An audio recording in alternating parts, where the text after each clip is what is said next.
who is our closing speaker.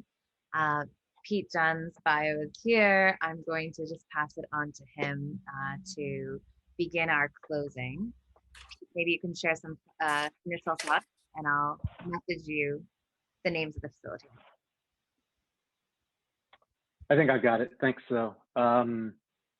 We had an interesting conversation. We didn't address the direct questions too much, but I just want to thank my group for sharing and being so forthright and forthcoming with their views. We ended up speaking mostly about how do you take an active role in being a good ally to people who are disadvantaged, and it obviously trickled into other areas that didn't just include Asian American Pacific Islanders, because as one of the people in my group mentioned, people who tend to hate don't tend to hate just one group, they tend to hate others as well. And so, hate toward Asians often manifests itself as hate against women as well. And so that was sort of our conversation, but I'll turn it over to Mrs. Faley. If you could just give us a recap of your group.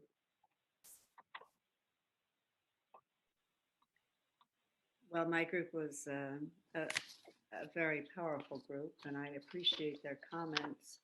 I think we focused also on, well, first of all, on the pain that the events of this week have caused.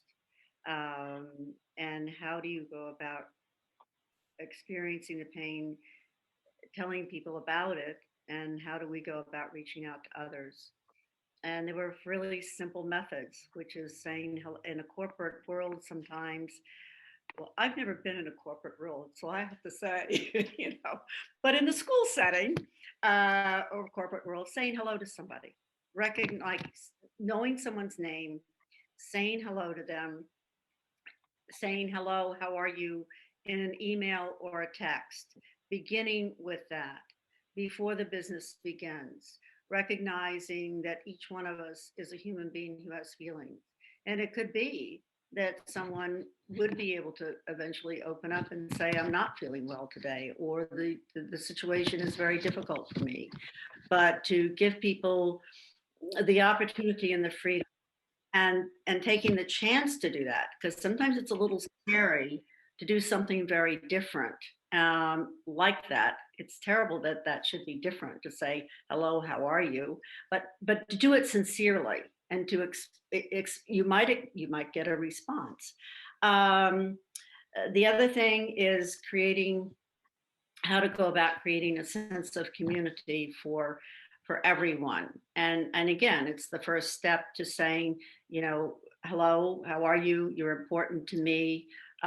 Giving people an opportunity to have a voice and to develop their voice. And it can be done in so many different ways, by going into, to a deli, a restaurant, a nail place, any place, and just speaking to someone and speaking to them in a very real, passionate way.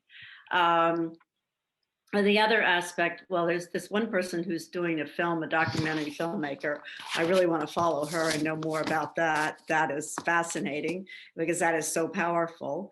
But when you do make a film or you do write a piece, interviewing people and hearing their stories and telling their stories rather than telling your story of their story, that's my view.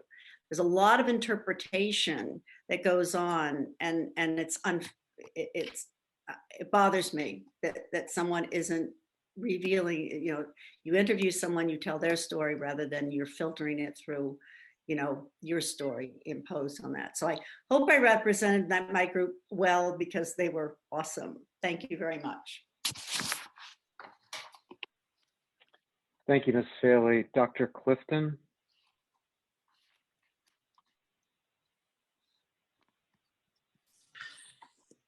It was a quite moving experience with our group. We started by really recognizing Lisa's talk and recognizing the pain that her parents went through, and that she was able to share with us. And it was really very heartfelt. And we really felt that, we started to talk about how these personal stories, these personal issues, make a much greater impact. And then we moved as a group to looking at, like, how do we resolve opposition? How do we look at, and listen to somebody that's totally we disagree with, and can we convince them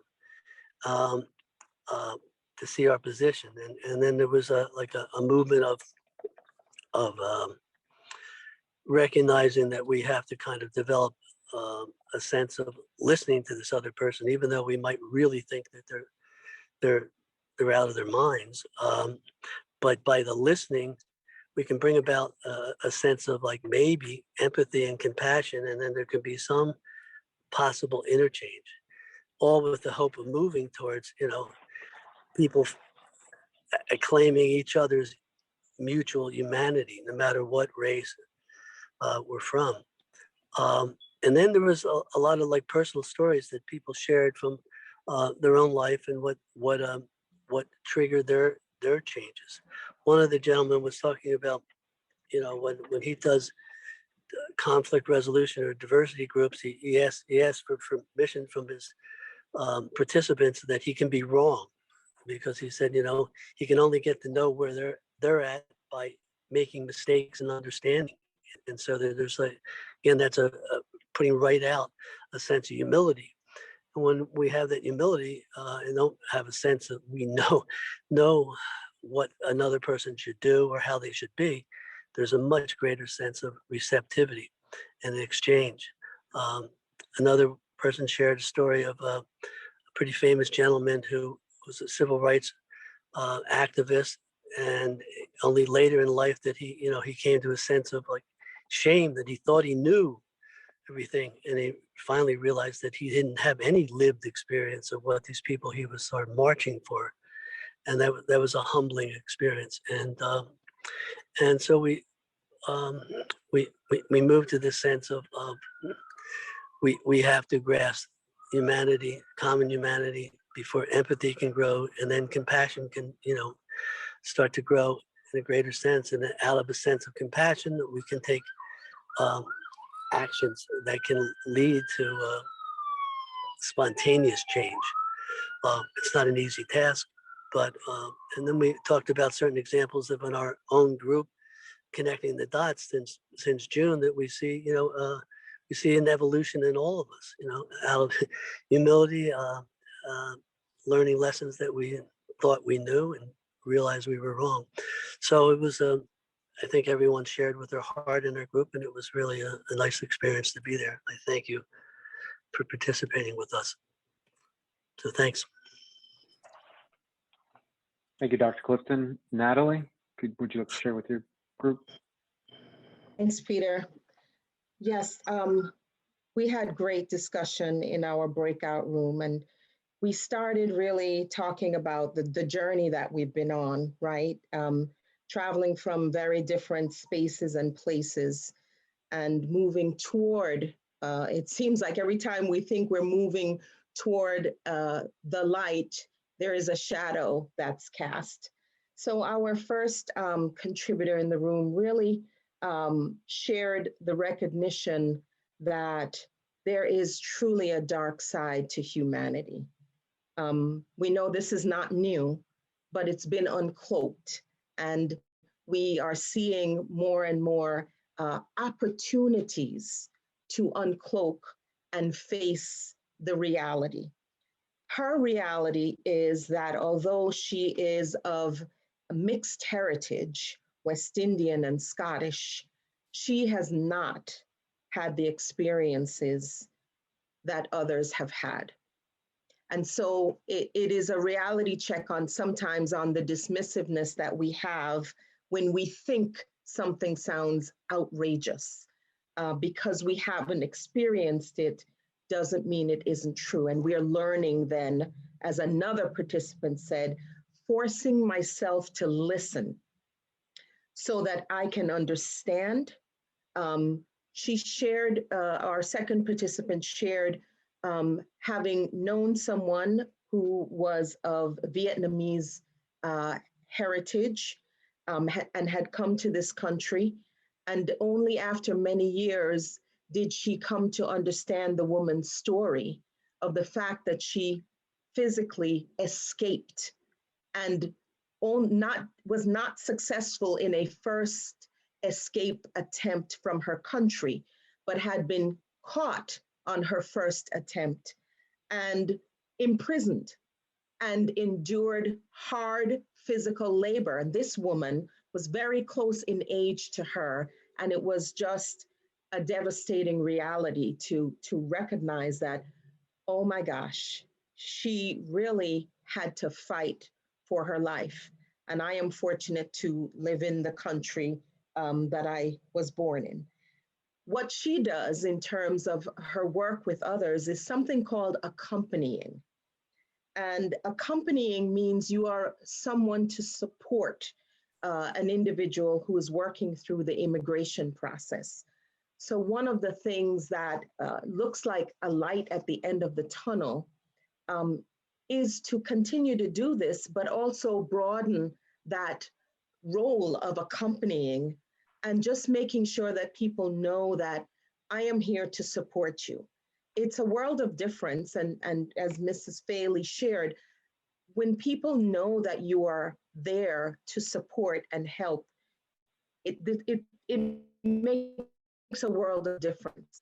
But you do have to recognize that sometimes you have to wait for permission to help. You have to wait for people to allow you to step into their space. But the more authentic you are and the more genuine you are in wanting to help, I think makes it happen organically.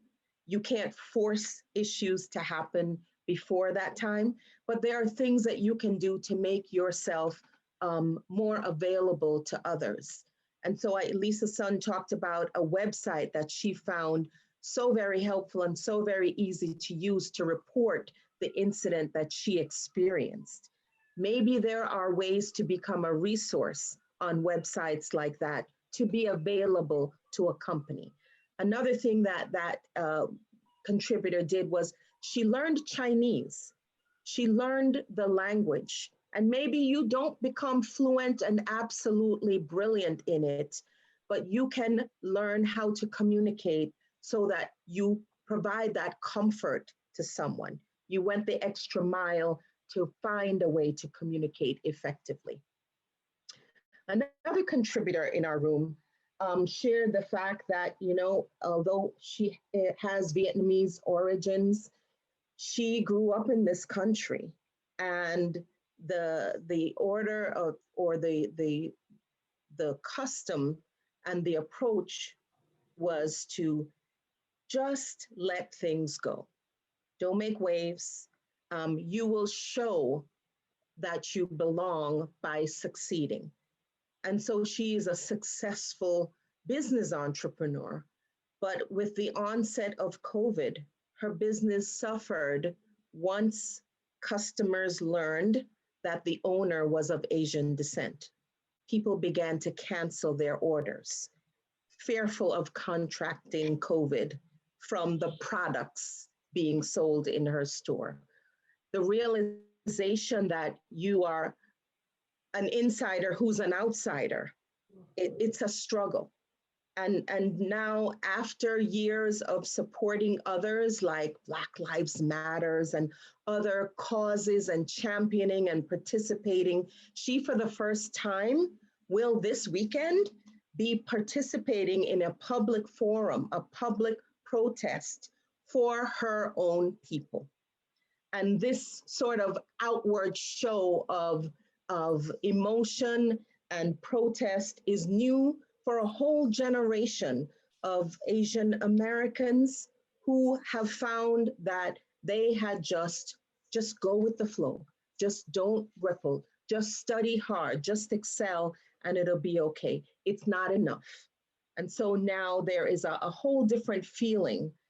Your entire life is changing in terms of how you need to live it. You can't hide in full view anymore. And one little thing that she shared was she can't go anywhere alone. There is a buddy system. She has to have someone with her. And in fact, sometimes it is putting on a hat, wearing a face covering, and or dark glasses so that you're not singled out. And that is just devastating. Another contributor shared that, I have always found that I'm a very caring and endearing person. On principle, I was raised to accept everyone and be open and accepting. But in light of everything that's been going on, I've kind of had to pull back. I feel a little timid and shy around saying and doing the wrong thing. What's the right thing? I don't want to mess this up. I genuinely am someone who cares. I take great time and energy to make sure people know I care. But in this environment, I sometimes pull back because I just know how important it is to say and do the right things. So this is, all of this relearning that we're going through right now. Our takeaways, everyday awareness is so important. Sharing your stories and experiences. A number of contributors in our room committed to calling other family members, while they themselves are not of Asian descent, they have members in their extended family, asking them, how you doing? Are you okay? Especially the second generation, or having a best friend who has a spouse or a boyfriend who's Chinese, and just opening up the dialogue. We have permission to ask if you're okay. And, being that ally means making yourself available. Again, important to recognize that you should be invited in. And we closed out our session with a brief stanza from Maya Angelou's Where We Belong, a duet. And it just says, in every town and village, in every city square, in crowded places, I searched for the faces, hoping to find someone to care. Thanks, Peter. Thank you, Natalie, for sharing. Lisa, would you like to share the experience from your group? Sure. And I know we remember the stories and not the names, Nalini, but I do want to thank my new tribe of Nicole, Sally, Saul, Miriam, and Anon, because I do feel like I'd be honored to sit at any dinner table with this group of people. So thank you for opening your stories, your backstories, and your hearts and your minds to the conversation. But you are my new tribe. So I hope we get to see each other again soon. We started with a very provocative question suggested by one member of our group. And it was, is there a solution? Because I don't think there is. And so we took a straw poll on a scale of 1 to 10, 1 being it's hopeless, and 10, I believe this is going to change. And it was interesting that one person was a 3, two people were 5s, but said that they would tell their grandkids they were an 8. They're like, but I want to my grandkids, and I'm going to come back to the grandkid idea. One person was a 6 and one person was an 8. And it was incredible that in this small group, we had such and Nalini, I'm going to say in the future, maybe this is a good straw poll around where you fit on the scale, because it was almost a convincing game of how would we convince the 3 to become an 8? And why was the 8 so hopeful? And why was the 5 a 5? And why would they tell their grandkids that they were an 8? And it really, I think, opened up a really interesting solution space. And I just want to share with you a few examples. So for those who were 5s, talked about lending your resources and any sources of privilege you have to help someone else, and becoming an advocate. And so there was a very powerful story about someone who wanted to report an incident, and she went with that person as a friend so that they were not alone. And it was just a small way that she could demonstrate, I can use my resources to help you. And when I pushed on why would you tell your grandkids you're an 8? And we had this really interesting dialogue about, I said, or, we said in our group that there, it takes 2 generations to forget something, because what your grandkids knew, and I was talking about the Berlin Wall, you ask somebody now, they don't even remember a wall. They don't know that there was an East Berlin and a West Berlin, and what's an East German. There's no discrimination around that because people in their 20s don't know. But then why do we have people, going to the Capitol in their 20s? It's because they're in these bubbles where they're reinforced these discriminatory or racially charged ideas because they've not been exposed to anything else. And so it was a really interesting conversation. If I tell my kids and my grandkids I'm an 8, because I want them to think differently than the way I was raised. And I loved that idea of how do we reshape future generations and expose them to new ideas for the solution space to open up. The second one was the system changes when you see yourself in the system. And I will tell you all, I shared a very personal story about feeling very heard by Asians in the police department. And they were the only people who believed what was happening to me really happened. And the person who was an 8 said, Kamala is hope.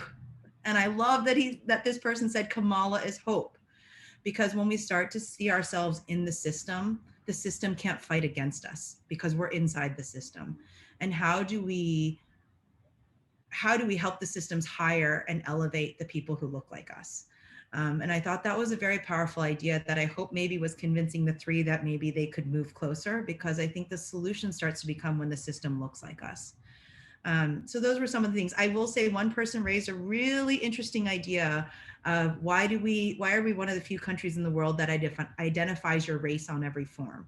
And we said that in the 60s and 70s and 80s, maybe that was a tool to inspire affirmative action because we couldn't help those that we didn't know were underrepresented. But is there still a role for that box on the form? I thought that was a really powerful question.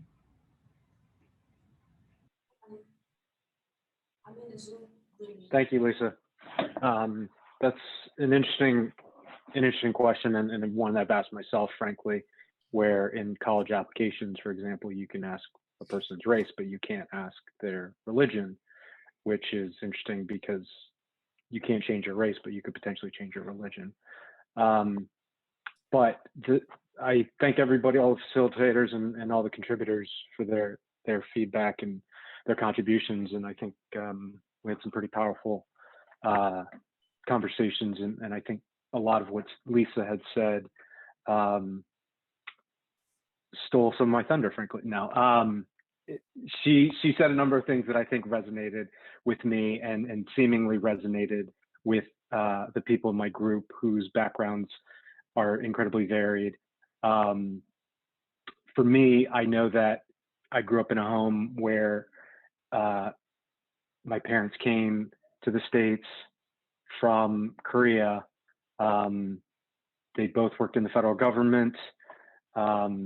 English was their second language, but to Lisa's comment, they weren't dumb people. My parents were both college educated. My father came to the States to get his PhD in chemistry.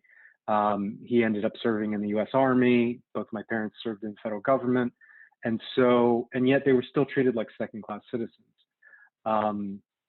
And I didn't recognize in myself, frankly, and when posed with the question of how do you become an ally to disenfranchised, disadvantaged groups, it made me reflect and made me consider my experience where, I grew up in this sort of weird DC suburb where 25% of my classmates were Asian.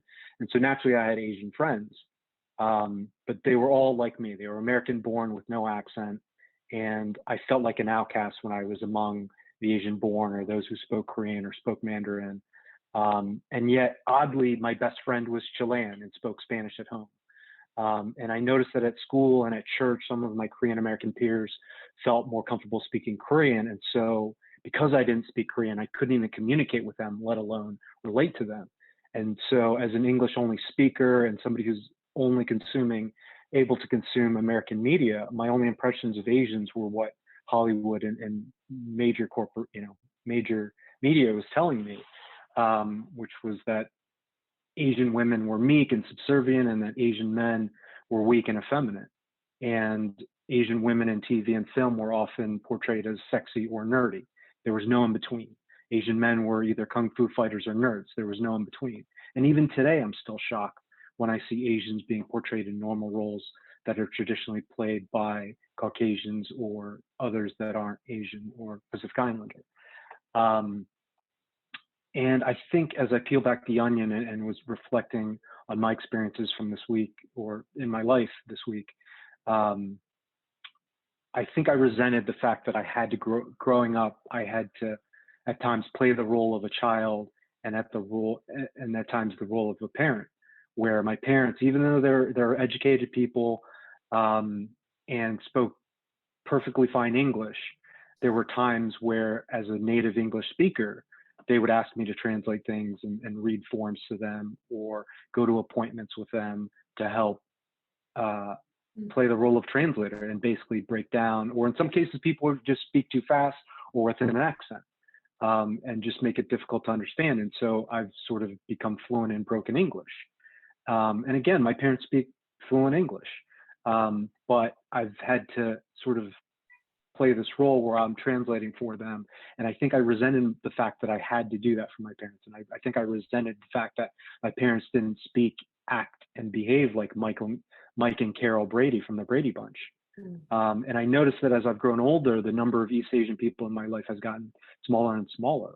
You know, I've been used to being the only Asian person or the only Asian male in a number of settings. In my college major, I was the only Asian male of 150 people. I was the only Asian male in the Reserve Officer Training Corps of 70 plus people. I was one of 2 Asian people in my fraternity of 60 people. And so it wasn't until I was 26 in business school that I was fully cognizant that I had selected these groups where there weren't Asians, there weren't people of color.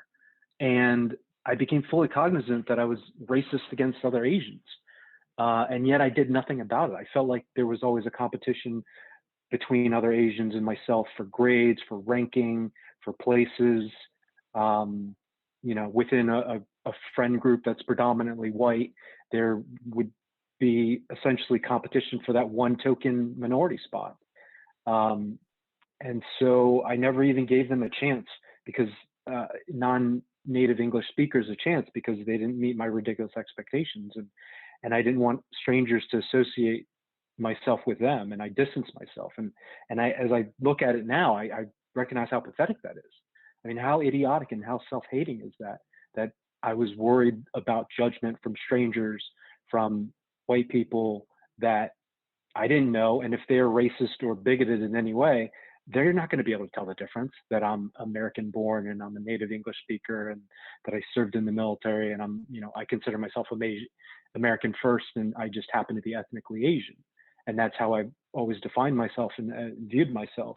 But the reality is that it doesn't matter to those people.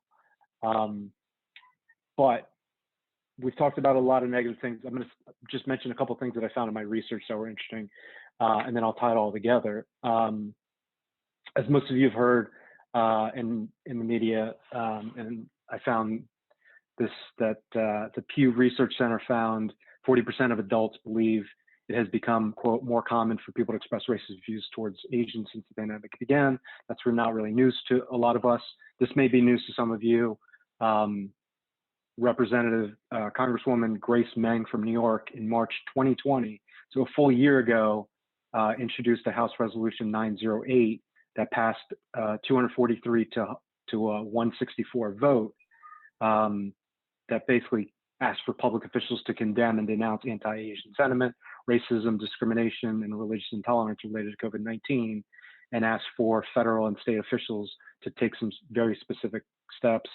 It was one page, 164 nay votes, and every single one of them came from Republicans. Only 14 Republicans voted for the resolution. It's a one-page document. It's, I would say, very basic and fairly benign. It's to basically call out racism and to condemn it. So I thought that was pretty interesting. The PAGE Act, as I was reading and hearing about some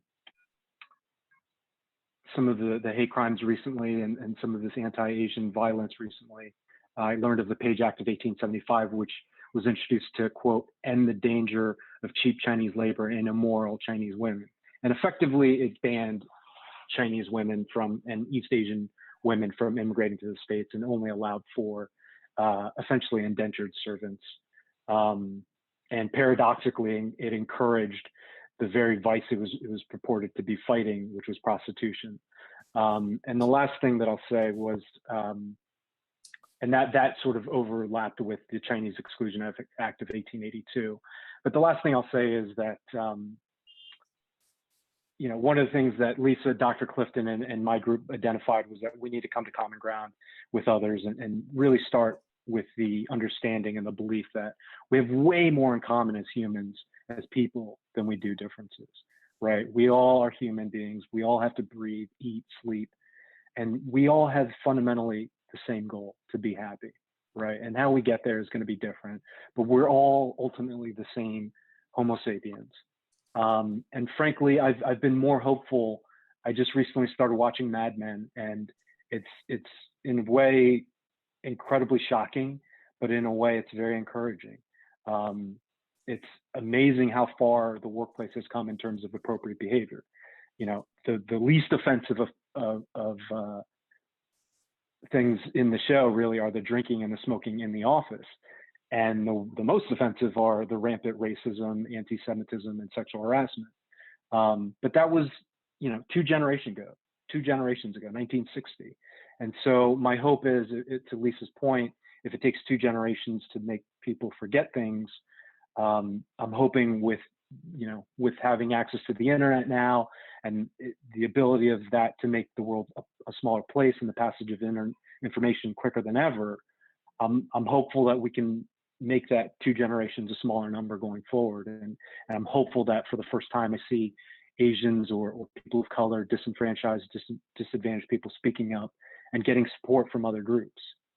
So with that, I thank you for your attention, and I'll turn it back to Nalini.